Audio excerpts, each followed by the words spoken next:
Bukur e përmbledhur kështu, zotëria Asimja, mirë po, a mund ta përdor strategjinë e lodhjes protestuesve, zotëri Rama? A mund edhe të ndodhë kjo shembull? Ndoshta shpresa kryesore e tij në këtë moment, por shpreson që pushimet, vapa, i nxehti, aktivitetet verore, le themi, ti mërzisin pak të rinj, ti lodhin dhe ti mbajnë larg protestës. Megjithatë, deri tani protesta ka qenë e qëndrueshme. Të shtunë kur erdhi diaspora, thash pati kulmin e vet, ndoshta mund të ripërsëritet prapë kjo gjë. Deri në këtë moment, si thosh, kjo lloj shprese për ftofjen e protestës nuk ka funksionuar. Dhe si shihet disponimi i qytetarëve, zotëri Asimja, kur them disponimi kam fjalën për kohëzgjatjen e kësaj proteste, e cila po shënon gati 1 muaj.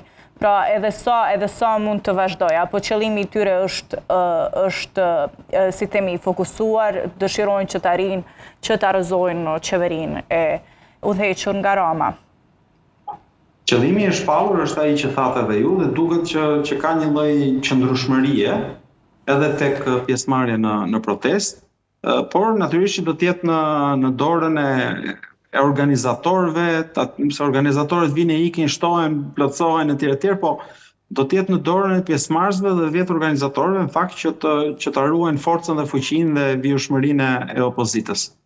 E qartë, dhe kur jemi tek kjo protest, ka pasur edhe një reagim, zotëria Asimja, dua edhe një koment tuaj në lidhje me këtë, ku organizata veteranëve të luftës së UÇK-s kanë reaguar ndaj përdorimit të simboleve të UÇK-s në këtë protest. Madje ka pasur edhe reagime nga kryeministri Rama, si e keni parë ju këtë?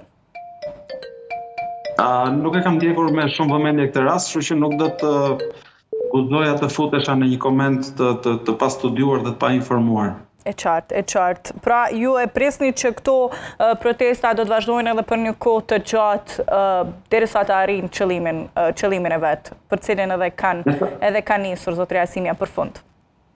Po, me sa duket, ky është qëllimi që është shpallur, pjesëmarrja është e konsiderueshme, është e lartë dhe duket që po funksionon deri në këtë moment. Ajo çfarë do ta përcaktojë suksesin e protestës fakt do të jetë këmbgulja dhe qëndrueshmëria. Duket qartë që këto janë 2 faktorët që do të ndikojnë pasaj edhe në vendimarrjen e Partisë Socialiste për vijimin.